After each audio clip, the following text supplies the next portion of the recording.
ಪಾವನ ಸಾನ್ನಿಧ್ಯ ವಹಿಸಿರುವಂಥ ನಮ್ಮ ಭಾರತ ಮುನಿಗಳನ್ನು ಮೊದಲು ಮಾಡಿ ಎಲ್ಲ ಪೂಜ್ಯರ ಪಾದಗಳಿಗೆ ನಾನು ಸಲ್ಲಿಸಿ ತಮಗೆಲ್ಲರೂ ಒಂದು ತಿಂಗಳವರೆಗೆ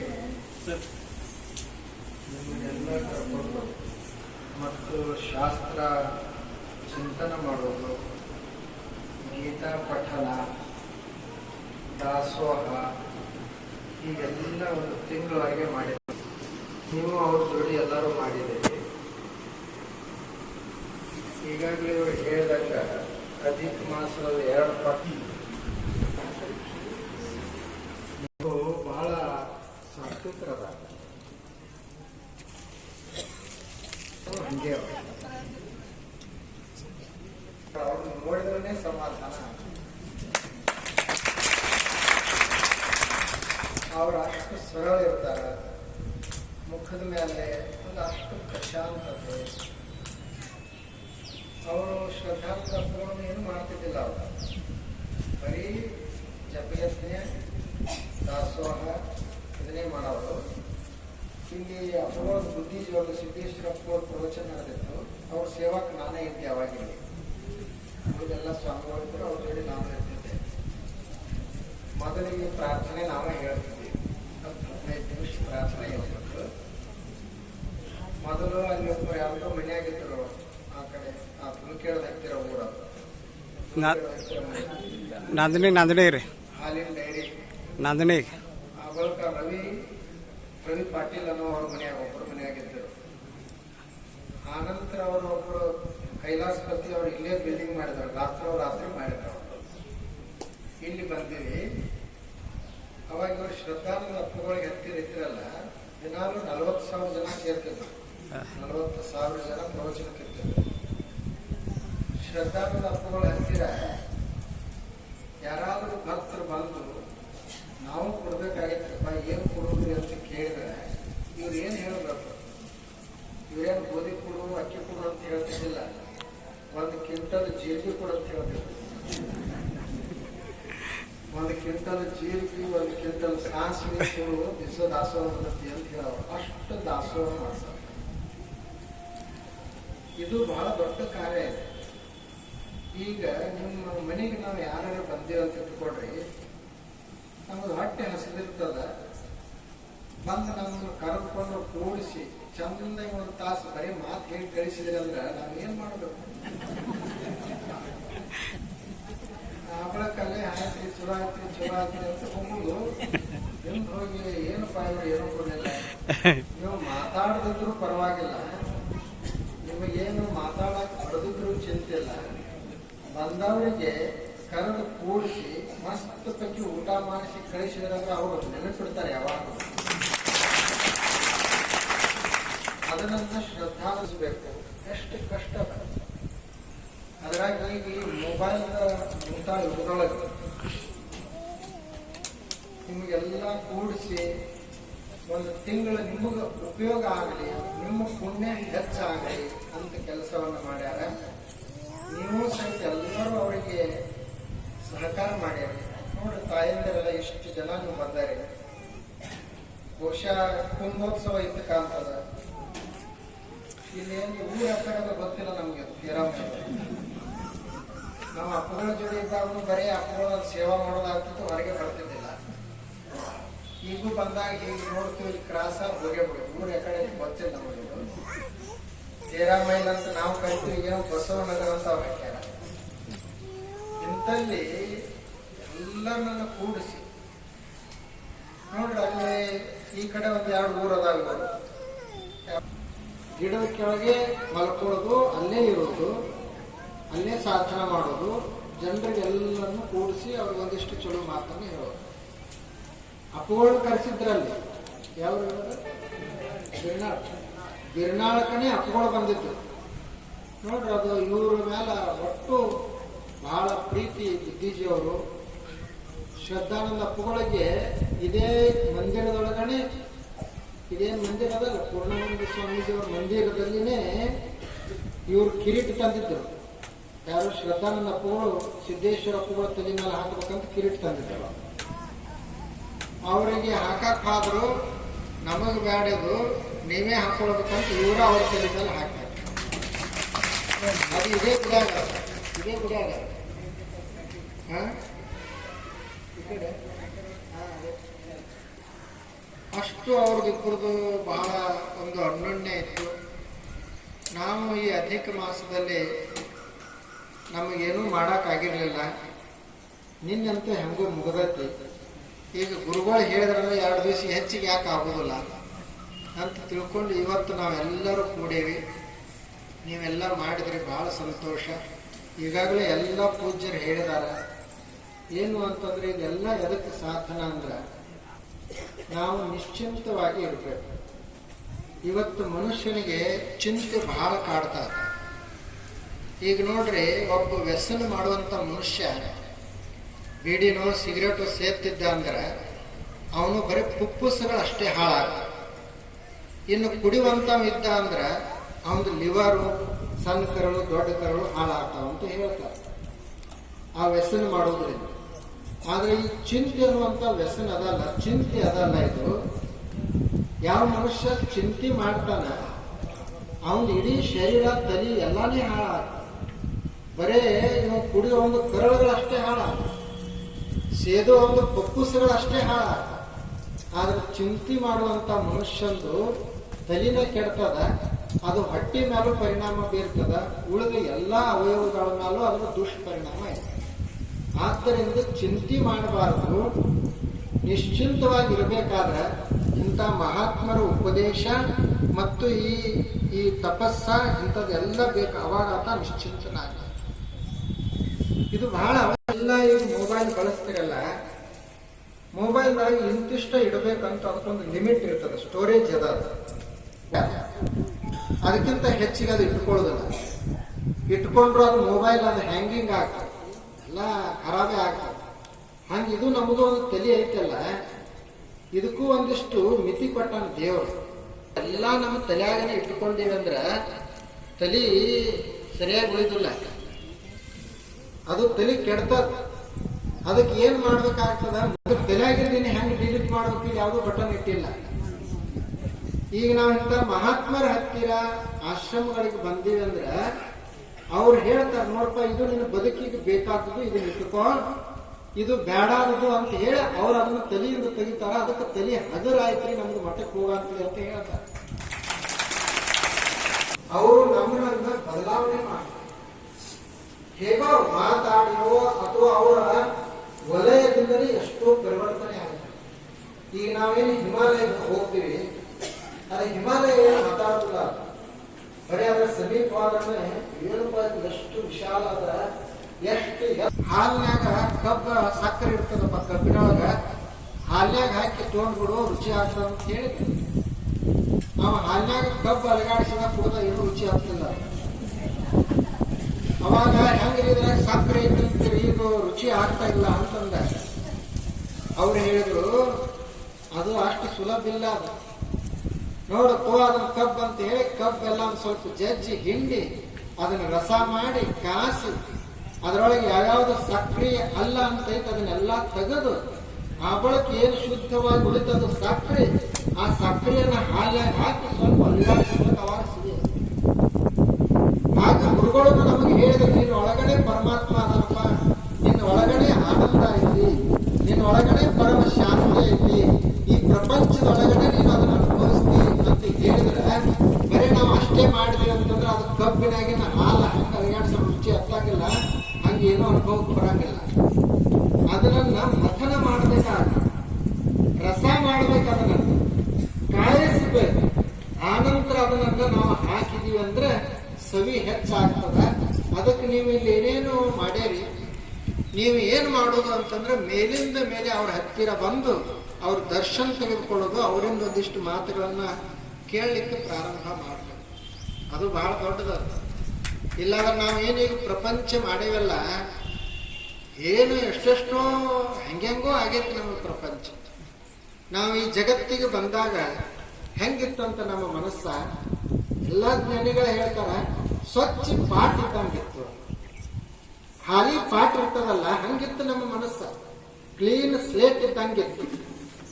ಅಲ್ಲೇನು ಜಾತಿ ಇರಲಿಲ್ಲ, ಮತ ಇರಲಿಲ್ಲ, ಬಡವಿಲ್ಲ, ಶ್ರೀಮಂತಿಲ್ಲ, ಸ್ತ್ರೀ ಪುರುಷ ಯಾವ ಭಾವನೂ ಇಲ್ಲ. ಇವ್ರು ನನ್ನವರಿಲ್ಲ, ಅವ್ರು ಅವರವರಂತಿಲ್ಲ. ಎಲ್ಲಿ ಕುಳಿತ್ರೇನು ನಿಂತ್ರೇನು ಸಮಾಧಾನ ಇರ್ತಿತ್ತು.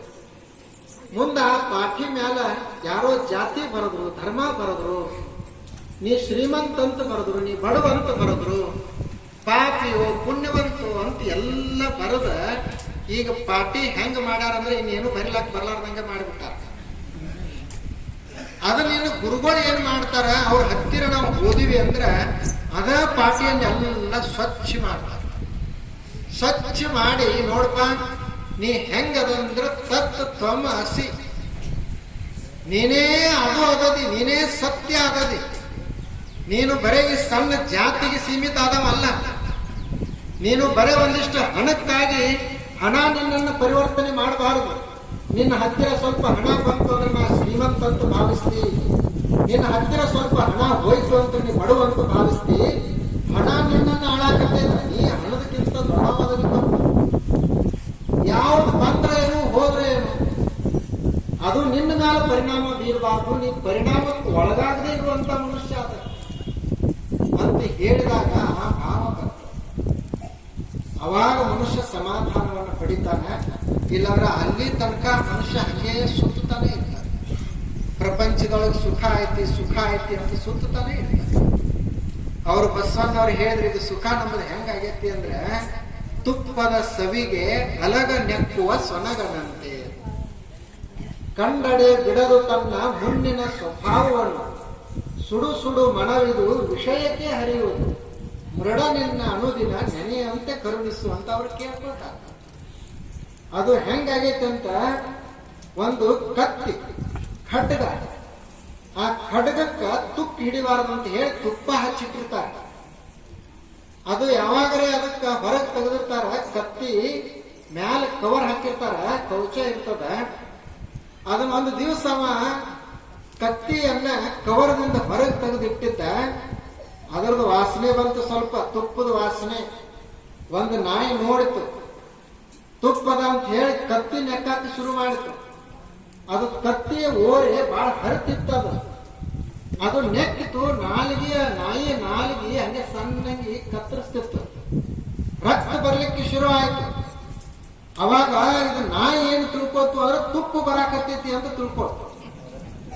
ಅದು ತುಪ್ಪದ ವಾಸನೆ ಇತ್ತು, ತುಪ್ಪ ಇರ್ಲಿಲ್ಲ. ತಂದ ರಕ್ತ ಕುಡಿಯಾಕತ್ತಿತ್ತು, ತುಪ್ಪ ಬರ್ತು ಅಂತ ತಿಳ್ಕೊಂಡು. ಹಂಗ ಈ ವಿಷಯಗಳನ್ನ ಹೆಂಗ ಅದಾವು ಅಂದ್ರೆ ಅವು ಮೊದಲು ವಾಸನೆ ಕೊಡ್ತಾವ. ಈ ಮನಸ್ಸದಲ್ಲ, ಇದು ವೈದ್ಯದೊಳಗಂತೂ ಹೋಗ್ತದ. ಅದು ತನ್ನ ರಕ್ತನೇ ತಾ ಕುಡಿತಿರ್ತದ. ಹಿಂಗ ಯಾರ್ಯಾರು ಕುಡ್ದಾರಂದ್ರೆ ನಾವು ಅಷ್ಟೇ ಅಲ್ಲ, ನಮ್ಮ ಹಿಂದಿನವರು ಎಲ್ಲರೂ ಇದನ್ನ ಮಾಡ್ಕೊಂತ ಬಂದಾರ. ನೆಪ್ಪದ ಕೆಲಸ ತುಪ್ಪ ಸಿಗ್ತದ, ತುಪ್ಪ ಬರಾಕತ್ತೈತಿ ಅಂತ ಹೇಳಿ ನಮ್ಮ ರಕ್ತನ ನಾವು ಕುಡಿದ ಹೆಂಗ ಪರಿಸ್ಥಿತಿ ಆಗಿತ್ತಲ್ಲ, ಹಂಗ ಈ ವಿಷಯಗಳ ಹಂಗದಾವ. ಯಾವುದರೇ ಒಂದು ವಿಷಯಗಳು ನಮಗೆ ಸಮಾಧಾನವನ್ನು ಕೊಟ್ಟಾವೇನು. ಕುಡಿದ ಮನುಷ್ಯ ನಾನು ಸುಖವಾಗಿರ್ತೀನಿ ಅಂತ ಎಷ್ಟೋ ತನಕ ಇರ್ತದ ಸುಖ. ಸೇದುವ ಮನುಷ್ಯ ನಾನು ಸುಖ ಪಡಿತೀನಿ ಅಂತಾನೆ, ಎಲ್ಲ ಮರಿತೀನಿ ಅಂತಾನೆ ಎಷ್ಟೋ ತನ ಇರ್ತದ ಅದು ಸುಖ. ಅದು ಮೈಯೊಳಗಿರೋ ತನಕ ಇರ್ತದ, ಮತ್ತೆಲ್ಲ ಹೋಗ್ಬಿಡ್ತದ. ಮತ್ತು ಹೋದ ಬಳಿಕ ಮತ್ತೆ ಕುಡಿಬೇಕಾಗ್ತದ. ಆದ್ರೆ ಇದು ಒಂದು ಗುರುಗಳದೇನೋ ಒಂದು ಜ್ಞಾನದ ಅಮೃತದ ಅಲ್ಲ, ಇದಕ್ಕೆ ಅಮೃತ ಅಂತ ಕರೀದು, ಜ್ಞಾನಾಮೃತ. ಇದನ್ನು ಒಂದು ಸಲ ಮನುಷ್ಯ ಕುಡ್ದ ಅಂದ್ರೆ ಇಡೀ ಜೀವನದ ತುಂಬಾ ಆತ ನಿಶ್ಚಿಂತವಾಗಿರ್ಬೋದು, ಆನಂದವಾಗಿರ್ಬೋದು. ಅದಕ್ಕಾಗಿ ಆಶ್ರಮಗಳು ಇರುವುದು ಅದಕ್ಕಂದ್ರೆ ಇದಕ್ಕೆ. ಆಶ್ರಮ ಅಂದ್ರ ಎಷ್ಟು ಕಟ್ಟಡಗಳು ದೊಡ್ಡದಾವ ಅಷ್ಟು ದೊಡ್ಡ ಮಠ ಅಂತ ಅಲ್ಲ. ಕಟ್ಟಡಗಳು ಶಹರದಾಗ ಬಹಳ ಇರ್ತಾವ, ಅದೆಲ್ಲ ಮಠ ಅಂತಾರೆ. ಏನೋ ಈಗೇನು ಗುರುಗಳು ಮಾಡಾಕತ್ತಾರಲ್ಲ, ಹಿಂಗ ಸಾಧನೆಗಳು ನಡೆದು ಅಂದ್ರೆ ಅದು ಮಠ.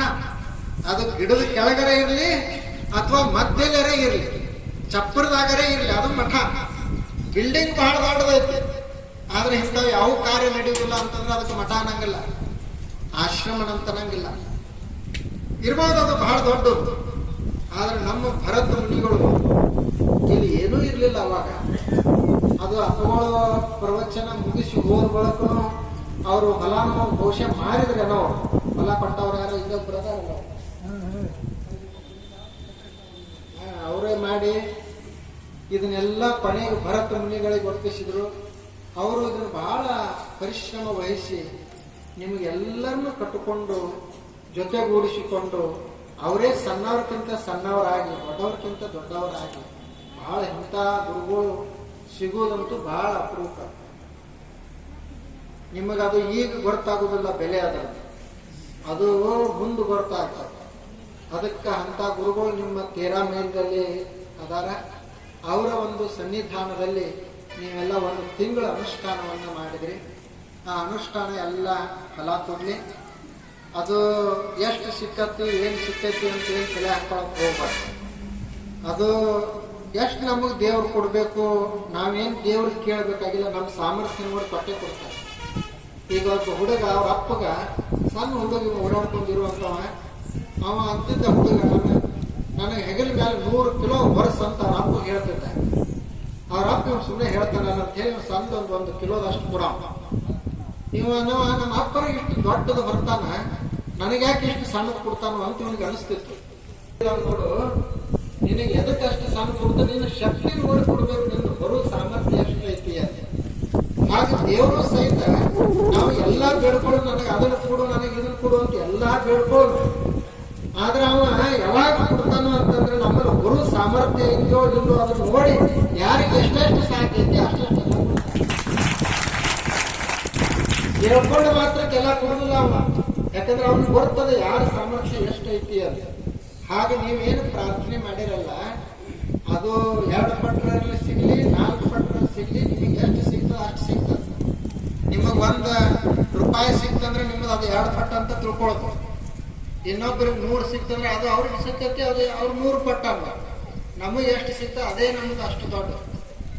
ಅದಕ್ಕಾಗಿ ನೀವೆಲ್ಲ ಮಾಡ್ಯಾರಿ ನೋಡ್ರಿ. ಅವರೆಲ್ಲ ಹಿರಿಯರ ಸಹಿತ ಎಲ್ಲ ಬಂದಾರ, ಕೊಳ್ಳಾಗನ ಹಾಕೊಂಡಾರ, ತಲೆ ಮೇಲೆ ಹಾಕೊಂಡಾರ, ಮಸ್ತ್ ಪೈಕಿ ಕುಳ್ತಾರ. ಇಂಥ ಬಿಸಿಲಿನಲ್ಲಿ ಸಹಿತ ಬಂದಾರಲ್ಲ ಎಲ್ಲ, ನೀವೆಲ್ಲ ಬಂದರಿ. ಅವರ ಆಶೀರ್ವಾದ ಇಷ್ಟು ಜನ ಇವತ್ತು ಸ್ವಾಮೀಜಿಯವರು ಸಹಿತ ಬಂದಾರ ನೋಡ್ರಿ. ಎಲ್ಲ ಪೂಜ್ಯರು ನಮ್ಮ ಭರತ ಮುನಿಗಳು ಕರೆದ್ರಂತೂ ಯಾರು ಇಲ್ಲ ಅನ್ನಕ್ ಹೋಗುದಿಲ್ಲ. ನಮಗೆ ಮಧ್ಯದಾಗ ಬರ್ರಿ ಅಂತಂದ್ರು ಬರ್ತೀವಿ ಅಂತ ಮನೆ ಬಂದಿದ್ರು. ಅವರು ಬಹಳ ಅಂದ್ರೆ ಬಹಳ ಸಾತ್ವಿಕರು.